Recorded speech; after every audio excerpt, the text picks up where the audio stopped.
Ang pagkilala sa mga natatanging personalidad sa industriya ng sining at hibla ng kulturang Pilipino ay nangailangan ng malalim na pag-unawa sa kanilang pinagmulan at naging kontribusyon sa lipunan. Si Carissa Yamson Siguera na higit na kilala ng nakararami sa pangalang Aiza Siguera at sa kasalukuyan ay opisyal na nagdadala ng pangalang Ice Siguera ay pinanganak noong 17 ng Setyembre 1983 sa Calawag, Quezon. Ang kanyang mga magulang ay sina Dick Siguera at Caridad Yamson Siguera na siyang gumabay sa kanya mula sa kanyang kamusmusan upang makatuntong sa mundo ng telebisyon at pelikula. Mula sa payak na pamumuhay sa probinsya, ang kanyang pamilya lumipat sa Sampaloc, Maynila, kung saan unti-unting nabuksan ng mga pintuan ng pagkakataon para sa kanyang pambihirang talento sa pag-arte at pag-awit. Nagsimula ang kanyang makulay na karera sa industriya noong taong 1987 nang sumali siya sa tanyag na patimpalak na Little Miss Philippines na bahagi ng sikat na noontime variety show na Eat Bulaga na ipinapalabas noon sa Radio Philippines Network o RPN9. Sa edad na 3 taon, nakuha niya ang atensyon at pagmamahal ng milyon-milyong Pilipino dahil sa kanyang katalinuhan at kakayahang magbigkas ng tula, partikular na ang kanyang piyesa na pinamagatang Ang Giant at Ang Bata. Bagamat nagtapos lamang siya bilang 4th runner-up sa naturang patimpalak kung saan si Rachel Ann Malyari ang naging kabilang sa mga pinalista, ang kanyang karisma ay naging dahilan upang kunin siyang regular na mananalaysay at host ng programa. Mula 1987 hanggang 1997, ang kanyang exposure sa tanghaliang palabas ay nagbunga ng sunod-sunod na proyekto sa ilalim ng pamamahala ng mga malalaking produksyon tulad ng Regal Films at nobas siya sa mahigit 30 pelikula at series sa telebisyon sa kanyang kabataan. Kabilang sa mga pinakatanyag na papel na kanyang ginampanan bilang child star ay ang karakter na Aiza Cabizote, ang bunsong anak ng pangunahing taon na si Enteng Cabizote na ginampanan ni Vic Soto sa patok na fantaseryeng Okay Ka Fairy Ko na umere mula 1987 hanggang 1997. Ang tambalang Vic Soto at Ice Siguera ay naging isa sa mga pinakamatagumpay na on-screen father and daughter tandem sa kasaysayan ng pelikulang Filipino na nagbunga ng mga blockbuster hit tulad ng Okay Ka Fairy Ko the Movie noong 1991 at mga sumunod pang bahagi nito. Bukod sa sining ng pag-arte, ipinamalas din niya ang kanyang kakayahan sa larangan ng palakasan nang sumali at manalo siya sa Bong Revilla Invitation Shoot Fest noong taong 1998 sa edad na 14 na taon. Ang transisyon mula sa pagiging isang sikat na bata patungo sa kanyang kabataan ay naging mahirap dahil sa kawalan ng mga angkop na papel. Ngunit muli siyang gumawa ng ingay ng pasukin niyang industriya ng musika noong 2001 sa tulong ng Vicor Music at Star Music. Ang kanyang debut single na Pagdating ng Panahon ay naging isang napakalaking tagumpay na nagbigay sa kanya ng mga parangal at nagluklok sa kanya bilang isa sa mga pinakahinahangaang singer-songwriter at gitarista sa bansa. Sa kabila ng kanyang patuloy na tagumpay sa musika, marami ang nagtaka kung bakit tila nagkaroon ng mga panahon na madalang siyang makita sa mga regular na teleserye at pelikula na nagdala ng haka-haka na siya ay biglang nawala sa mundo ng showbiz. Ang katotohanan sa likod ng kanyang pansamantalang paglayo sa nakasanayang takbo ng telebisyon ay ang kanyang desisyon na mag-focus sa mas malalim na aspeto ng sining tulad ng pagdidirekta at ng kanyang pagpasok sa serbisyo publiko. Noong 12 ng Agosto 2016, opisyal siyang itinalaga ng dating Pangulong Rodrigo Duterte bilang chairperson ng National Youth Commission o NYC, isang posisyon na kanyang hinawakan ng may dedikasyon upang isulong ang karapatan at kapakanan ng kabataang Pilipino. Ang kanyang panunungkulan sa pamahalaan ay nag-atas sa kanya na iwan muna ang kanyang mga komersyal na obligasyon sa showbiz upang maiwasan ang conflict of interest at upang maibus ang kanyang oras sa mga programa ng pamahalaan. Gayunpaman, nagbitiw siya sa kanyang posisyon sa NYC noong March 2018 upang bumalik sa kanyang pribadong buhay at muling pag-isipan ang direksyon ng kanyang sining at pamilya. Ang buhay ng artista ay hindi nawawala ng mga pagsubok at kontrobersiya at isa na rito ang naging usapin ukol sa kanyang kasarian at personal na relasyon na labis na pinag-usapan ng publiko.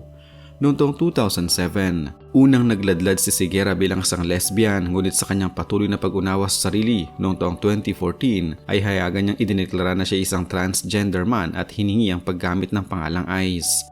Ang desisyong ito ay nagdulot ng iba't ibang reaksyon sa konserbatibong lipunang Pilipino ngunit nanatili siyang matatag sa kanyang paninindigan at naging isang aktibong tagapagtanggol ng LGBTQ+ rights. Noong 8 ng Desyembre 2014, pinatunayan niya ang kanyang pagmamahal ng pakasalan niya ang kanyang kasintahan na si Liza Dino, isang kilalang aktres at dating chairperson ng Film Development Council of the Philippines o FDCP sa isang seremonya sa San Francisco, California kung saan legal ang same-sex marriage. Ang kanilang relasyon ay dumaan sa masusing pagsusuri ng publiko lalo na sa usapin ng legalidad at pagtanggap ng lipunan sa kanilang pagpapakasal. Isang partikular na kontrobersiya na kumalat sa mga plataporma ng social media kamakailan partikular noong Mayo 2025 ay ang mga maling balita at ulat na nagpapakita ng larawan ni Ice Siguera na di umano ay buntis. Ang mga post na ito ay may kasama pang pekeng sonogram upang maging kapani-paniwala sa mga netizens na agad namang umani ng samot-saring reaksyon at spekulasyon mula sa publiko. Agad na rumispondi si Ice Higuera upang pawiin ang maling impormasyon at tahasang nilinaw sa kanyang mga opisyal na pahayag na ang nakikitang umbok sa kanyang katawan ay hindi sanhin ng pagbubuntis kundi belly fat o bilbil lamang. Binatikos niya ang mga gumagawa ng pekeng balita dahil sa kawalan ng basehan ng mga ito at ginamit ang pagkakataon upang magbahagi ng isang mensahe ng pasasalamat para sa kanyang asawa na si Liza Dino para sa kanilang ika-12 ng commitment anniversary. Ang isyong ito ay nagpakita ng hamon na kinakaharap ng mga sikat na personalidad laban sa paglalaganap ng maling impormasyon sa makabagong teknolohiya. Sa kabila ng paglilinaw sa peking issue ng pagbubuntis, totoong may seryosong plano ang mag-asawa na magkaroon ng sariling anak sa pamamagitan ng makabagong siyensya. Noong Enero 2019, sumailalim si Higuera sa isang proseso ng egg retrieval o pag-ani ng kanyang mga itlog bilang unang hakbang para sa in vitro fertilization o IVF. Ang planong ito ay binuo upang ang kanyang mga nakukuhang itlog ay mapataba gamit ang similya mula sa isang sperm donor at ang mabubuong embryo ay tatanim naman sa sinapupunan ni Liza Dino na siyang magdadala ng pagbubuntis. Bagamat ang prosesong ito ay nangangailangan ng malaking pondo, oras at emosyonal na kahandaan, nananatiling bukas ang mag-asawa sa pangarap na madagdagan ng kanilang pamilya at magkaroon ng supling na magdidikit sa kanilang dalawang dugo. Ang kanilang bukas na pagtalakay sa IVF ay nagbigay din ng kamalayan sa mga alternatibong paraan ng pagbuo ng pamilya para sa mga katulad nilang nasa same-sex relationship sa Pilipinas. Sa kasalukuyang panahon ng taong 2026, si Ice Higuera ay nananatiling aktibo sa industriya ng sine ngunit sa isang mas malawak at independenteng kapasidad.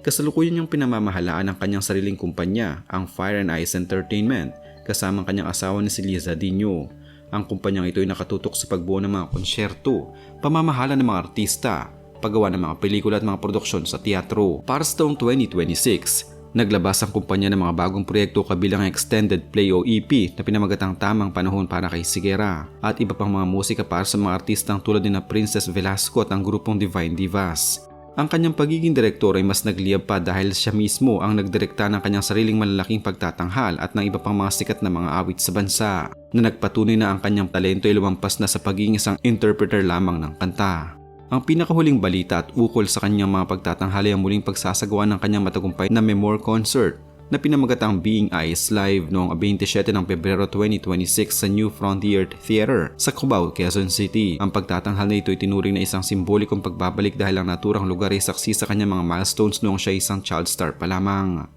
Ang konsyertong ito ay pinaghalong musika, pagkukwento at sinematikong pagtatanghal na nagpapakita ng kanyang buhay, pakikipaglaban sa kalungkutan, paghilom at pag-ibig na dinaluhan ng kanyang mga tapat na tagahanga at mga kasapi ng LGBTQIA+ community.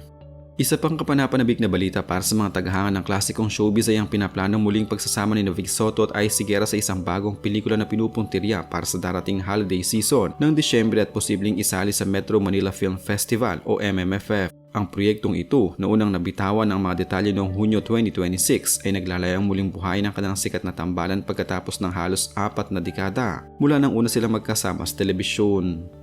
Ang balitang ito ay nagdala ng malaking pananabik sa mga manonood na lumaki sa panahon ng OK Ka Ferico at nagpapakita ng kanyang patuloy na kahalagahan sa industriya ng pelikulang Pilipino. Ang kanyang buhay ay isang patuloy na paalala na ang tunay na tagumpay hindi sinusukat sa palagiang pagpapakita sa telebisyon, kundi sa ilalim ng marka na iniiwan ng isang tao sa puso at isip ng kanyang mga tagapakinig at sa lipunan ng kanyang kinabibilangan.